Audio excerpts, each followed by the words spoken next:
Okay. Hello and welcome. I am Kim Keen, host of the One of a Kind You podcast. I started this podcast to share my journey of my past self, a woman who was struggling with leaving her teaching career and adjusting to stay-at-home mom life, to help other women with their motherhood journeys or their work-life balance journeys so they can let go and make themselves a priority without all the sacrificing. So if you are a regular listener, thank you so much for taking the time to tune into another episode. If you are new, welcome. We're equally excited to have you here with us as well. And ladies, this week you will not have to listen to me blab away by myself because we have a special guest. Her name is Lauren, and she's going to share the bits and pieces of the story that she shares in her book. She shares that after a childhood of embodying the good girl, she was raised in an evangelical Christian family and was considered academically gifted. She was a star dancer, and she's a classically trained singer. She suffered from burnout, which led to a decade of self-harm and self-discovery. And so thankfully, this last decade for her has been filled with love, Dharma embodiment, motherhood, and adventure. So Lauren, thank you so much for being a guest on One of a Kind You. Is there anything I missed in your introduction? Thanks for having me, Kim.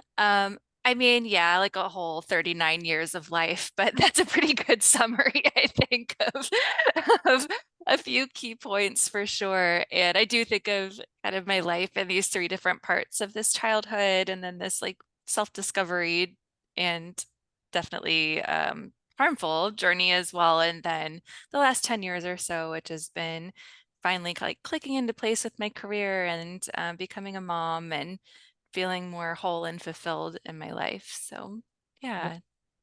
Yeah, so I relate to the good girl image, but I was not raised in an evangelical Christian family. I was raised in the polar opposite kind of family. So my dad is like the jaded Catholic, because when he was growing up, his mom forced them to go to church on vacation. So they would literally ride around in the station wagon with all three boys in their three-piece suits looking for a Catholic church on Sunday on their way home from vacation. And my dad swore, riding in the back of that station wagon, that when he had kids, he was never forcing his kids to go to church. And he literally held fast to that. So like, we didn't pray. We didn't like look to a higher power. When the you know what God stuff, we just put our head down and we barrel through. Yeah, that's interesting. I think that regardless of what religious or non-religious programming you might receive growing up, that many of us do receive the conscious or unconscious programming to be the good girl, to fit in this box, to perform and look and act a certain way. And it's really confining and it's not fair to girls. It's not Yeah, fair to anyone, I think, to have to fit into any yeah. kind of box, but it's not fair to girls. It doesn't allow us to fully explore or express who we are. And then later, in life, we're often kind of left with like, who am I and now what? And then a lot of us are tasked with raising our own kids or daughters. And, there can be a whole lot of messiness that comes up with that, especially if we haven't really figured out who we are at this point and maybe what we believe and what tools and practices that we have to maybe lean on when times are hard. Mm-hmm.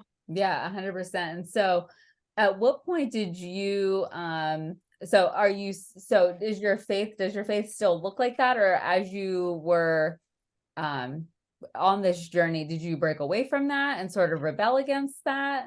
Yeah, my faith does not look like that. Really in any way other than I have a lot of love for my family and for people I know who live that lifestyle and have those beliefs. It's just not what I believe. When I was a teenager, I really started questioning everything and started seeing what I thought of was hypocrisy.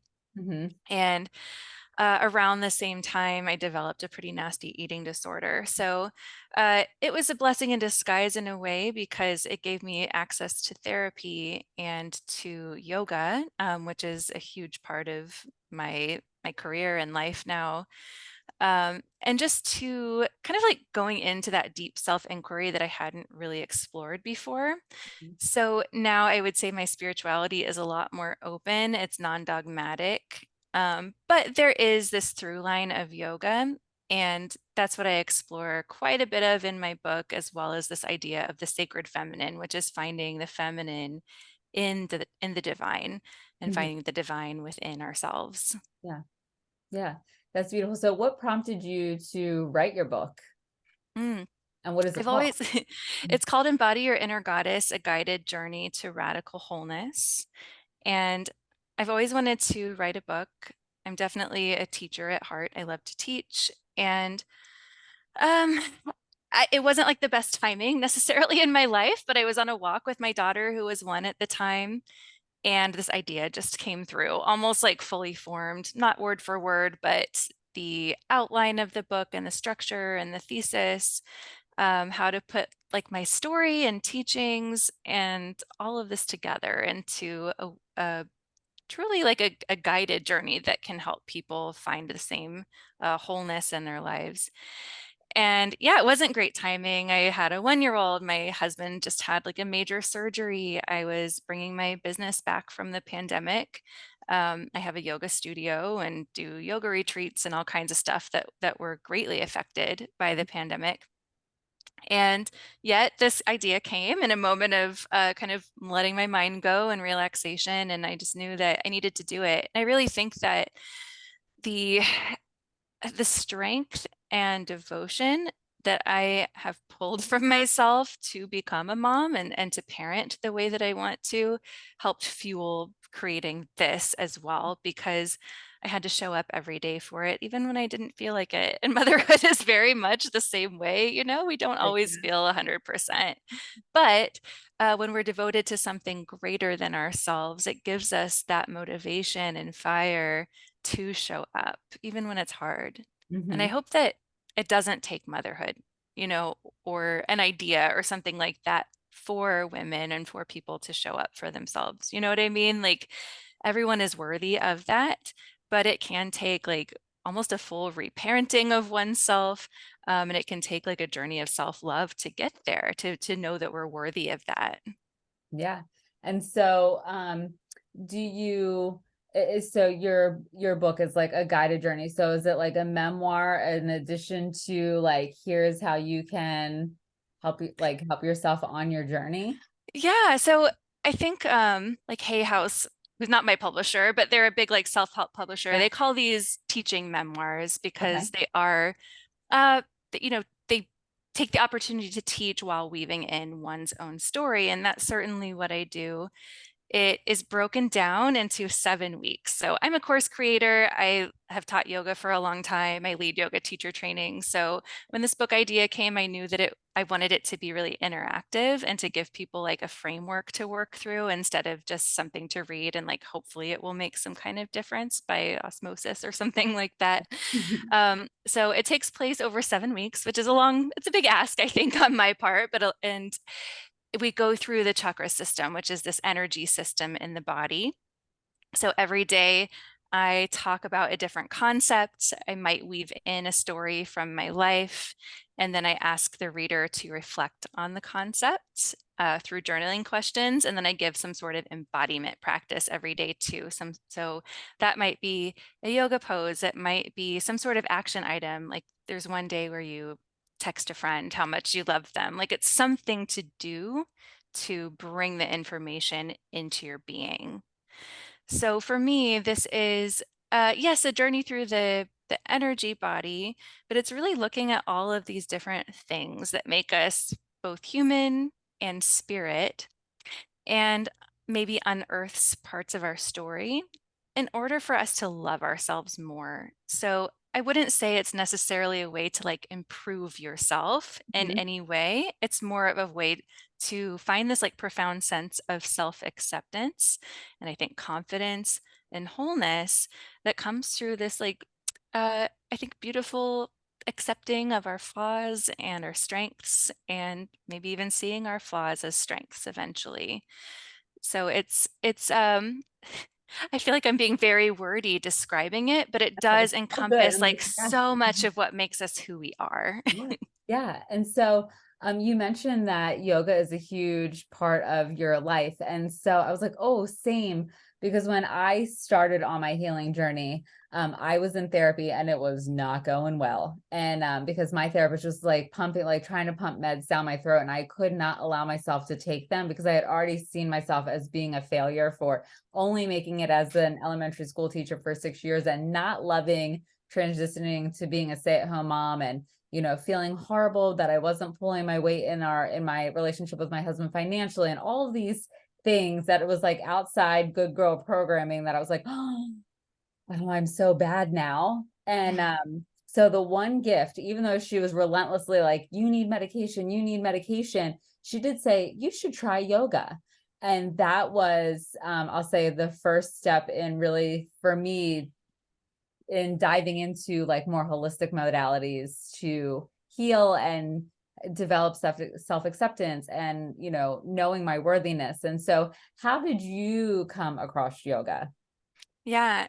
Yeah, I will say like talking, medication, like they can be an important part of someone's journey, but if you're not going into the body, if you're not addressing things holistically, I think it's really difficult to make lasting change and start new habits and like shift your mindset and worldview.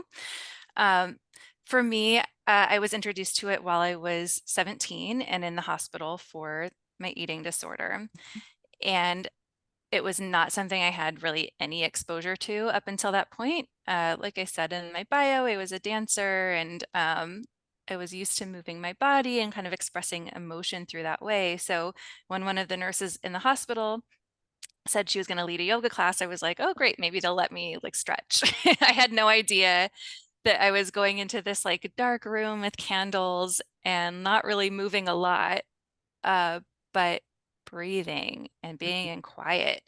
And I didn't have to like explain myself or talk about trauma or try to figure out who I was. I got to just be with myself.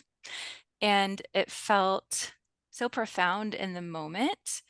And it was my first introduction. It was a different time. This was like 2001 at this point. And there weren't, millions of yoga classes on YouTube to find at any point. So I had like 2 VHS tapes that I rotated for years up until I was 27, I think. And then I was in the position to go to a community center and start taking regular classes. And that's when I really like fell deeply in love with the practice, and 2 years later became a teacher, and it's really just like grown from there in depth. And it's been such an honor to pass on these teachings. One of the reasons I wanted to become a yoga teacher was just to hold myself accountable to the practice, because I Yeah. knew how it was really like the cornerstone of my healing and keeping me grounded.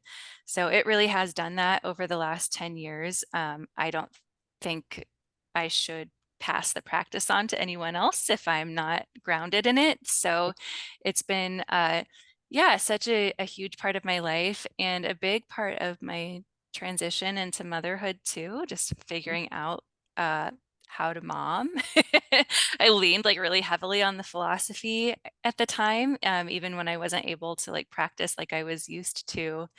And yeah, it's been such an amazing thing. So I'm glad that's been a part of your healing journey too, because it does have these really profound effects, and it has for thousands of years. Yeah. Um, and I think that having a wide net of tools is really important, but yeah, having something that you're devoted to, whether it's every day or not, but something that really like helps connect you to who you truly are, is such a beautiful way to, yeah, kind of stay on path, if that makes sense. Yeah, 100%. And the thing that I think was really profound when I started doing yoga was it allowed me to just stay on my mat, and I could just focus on me, and I didn't have to worry about what other people were doing on their mats. And that was a huge um I'll say challenge for me initially, because I think oftentimes I went through life a lot doing the comparison thing, like, oh, she's more flexible than me, so that means that she's better at yoga than I am, and oh my gosh, I can't believe I'm not that flexible and I can't do that, and oh, I need a bolster and she doesn't, yada yada. But I was able to very quickly after starting yoga to let all that go. And that was really when I started learning about other like aspects of um like divine guidance and, like you said, the chakras and like all of those different aspects that help us really reconnect back with ourselves, that most of the time we don't have that awareness because we are not like typically familiar with Eastern cultural beliefs and practices and things like that. And so once I let go of that, and it was just so freeing to have that time on my mat and just focus on me in that rectangle. And so that was really what kept me showing up week after week to the class. Like I looked forward to that time because it was like, "Oh, I can catch my breath." Mm. Yeah, that's really profound. Um, yeah, just being able to stay on your mat and work through your stuff in Yeah. that little rectangle is so nice. And then it translates to off the mat too, so Yeah. nicely, right? It's like I'm not doing this hard pose that I keep like falling out of. Um, like just to learn the pose. I'm doing it because like I'm going to come up against stuff in my daily life that I suck at or that I'm having a hard time with. And can I hold myself in compassion in those moments? I'm going to at least practice it now. So hopefully I'll build that muscle. Yeah. And the beauty of it was, as I did it, it was like building my yoga muscles. There were poses that I struggled with at the beginning. And then as I showed up for myself each week, I was able to do those certain poses with more ease. And I was needing less readjustments and things like that, and less support from the teacher.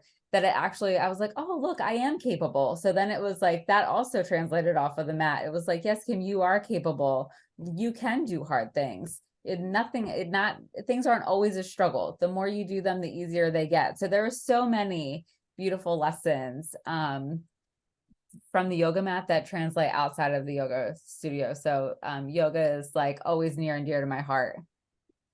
Yeah, it's a really beautiful thing. For me, I knew that it was working for me. And then when I started studying more deeply and learning about the philosophy, I got to like see kind of the mechanics of it, like, oh, this is why it works the way it does.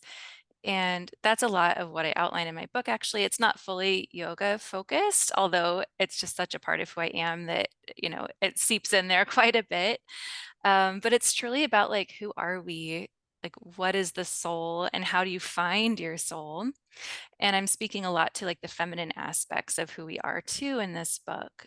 But I love that like the whole point of yoga is to either still the mind enough or see that we're not our minds so that we are like, okay, we're actually the one who's observing all of this going on. And when you're able to be in that space of the compassionate observer, you're in the seat of the soul. So Mm-hmm. for me, being able to connect myself with that and the privilege of connecting others with that space in themselves has been so profound. And I just love seeing that click for people. And it's not like we're walking around like I'm a goddess all the time. Like, Yeah. no, we have Good. life Good. to attend to, right? Like, and we're going to forget at times. But having the practice of yoga or having books like this, having people in our lives that are on like the same soul level that we can connect with are ways to keep remembering, I think, who we are, why we're here, um, and to kind of let go of the rest in a way. Mm-hmm. Yeah. Yeah. And I just have to say, because not everyone will see the video of this episode. But your cat is like so laser focused. Is it a boy or a girl? It's a girl. Her name's Lulu. She's like, she's locked and loaded. She's like, yes, I am taking this all in. I agree 100%. She is like glued to you. She's like, yes, do tell more. I'm following. Yes. Uh-huh. What else? I know. It's so funny. I've always been like a really independent person, and I have this cat and she is like the clingiest thing in the world. And then I had my daughter and she is exactly the same way. So I went from like, yeah, super independent to like always someone on me. And it's like my daughter's at the neighbors right now. So the cat sitting on my lap, just like, yes, this is my opportunity. This is my chance. She's like, I am going to take advantage of this opportunity fully while there is no other human being here taking up my time and space with Lauren. So I laugh because my cat is, I should say our cat, because the cat could care less about me, is that way with my husband. So the way that Lulu is with you, that is how Sam is with my husband. And if I sit next to my husband, the cat gives me the evil eye, like, what are you doing, lady? No one invited you into this space. It's funny. My daughter's almost 3, and she and the cat like fight for my lap. And I think they're starting to develop their own thing though. Like they're both so loving, like they just need each other. You're like, yes, you two need each other because I need my space. Oh, it's so funny.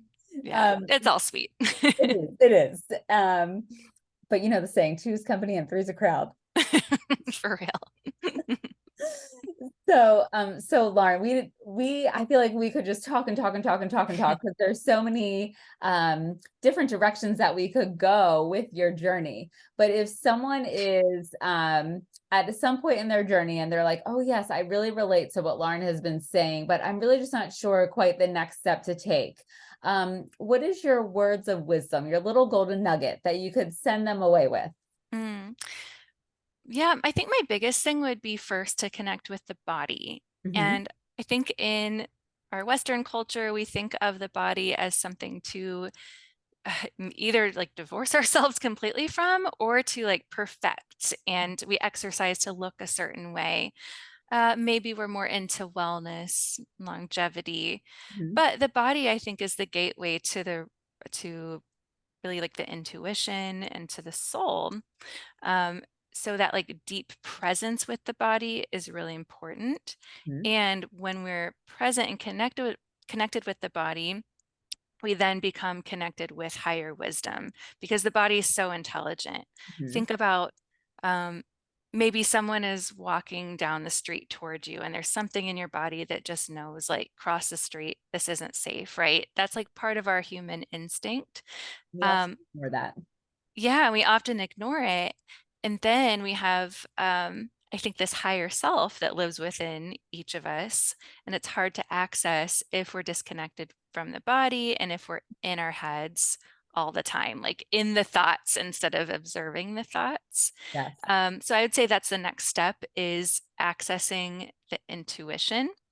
But I do think it takes like this body journey first. I know for me and for many other women in our culture, like we are, as part of this good girl programming, taught to not love our bodies. We're taught that our bodies are for other people, that they need to look a certain way, that they need to perform a certain way, that they're enticing, but they're also disgusting.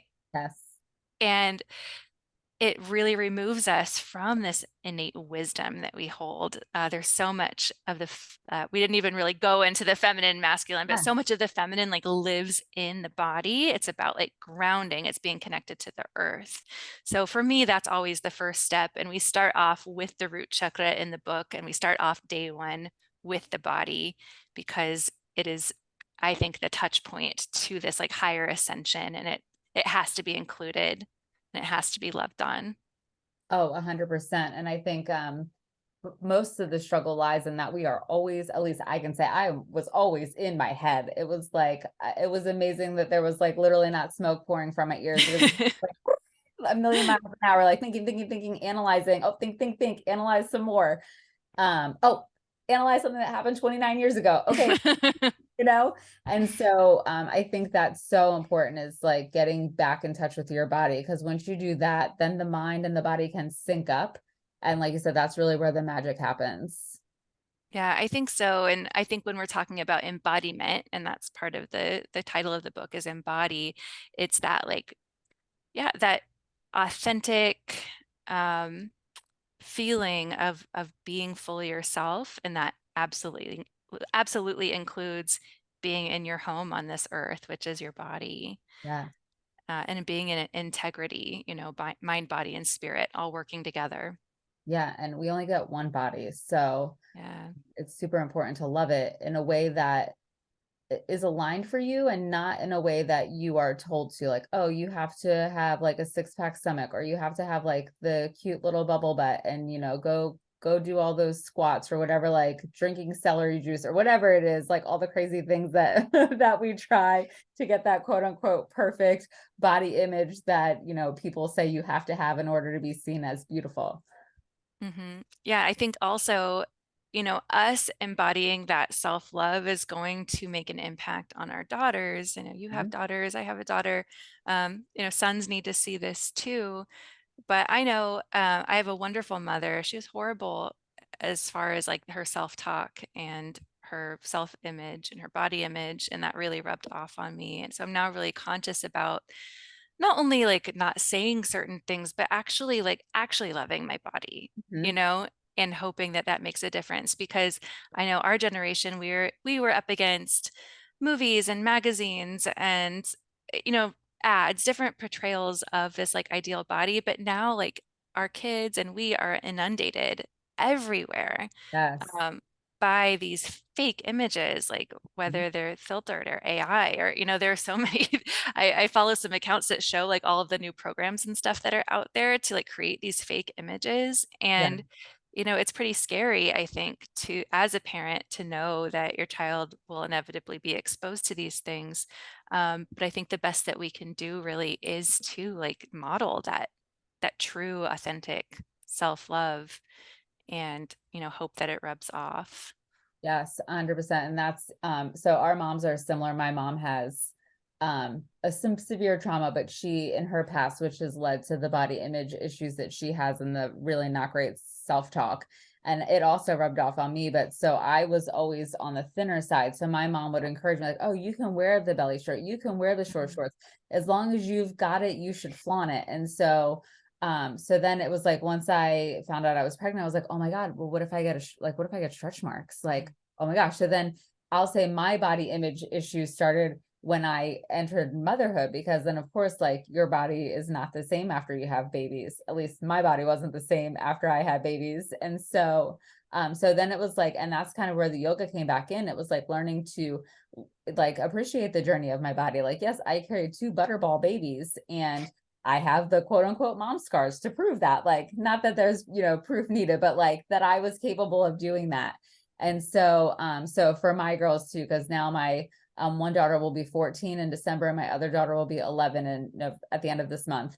I even if there was something that I didn't like necessarily the way that my body looked in the clothing, I would not say that in front of them. I would just like, oh, it doesn't fit quite right. Not like this makes my butt look big. They're like Mhm. trying to be mindful of how I talked about the clothing or how I speak about my body, because I don't want them to, I don't want it to rub off on them, because they have their own journey to navigate with all of the pressures and fake photos and filters and everything like that. So, and then helping them to navigate that too. So it's a tricky thing. Yeah. Yeah, we're tasked with a lot, I Yes. think. Um, but part of the reason of that is that we're conscious of it, right? We're maybe out of like the survival mode that our mothers and their mothers had, because for them, looks were very much a part of survival. They're like, you have to look a certain way to get a man. And, maybe you're not allowed to have a credit card, or you're not allowed your own mortgage, or you're not allowed these things, because they weren't, Great. just mere decades ago. Yes. Um, but now we are afforded more freedom as women. And it's a wonderful thing that we are able to process these things and be conscious of them and try to break these ancestral chains. But it's also a lot.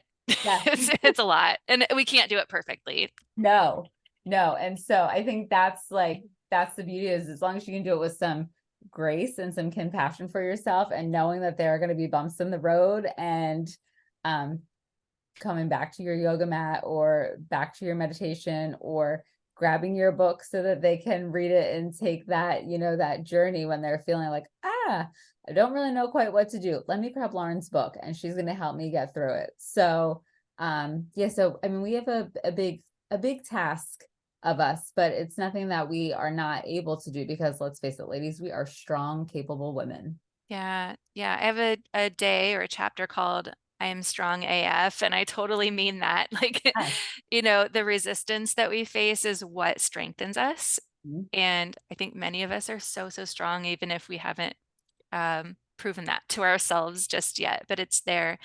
And yeah, the book is designed so that you only need like 15, 20 minutes a day to tend to it. I know I'm a busy mom, and I used to have hours to be on my mat, and I just don't anymore. I have these like smaller chunks of time. So this is like a little micro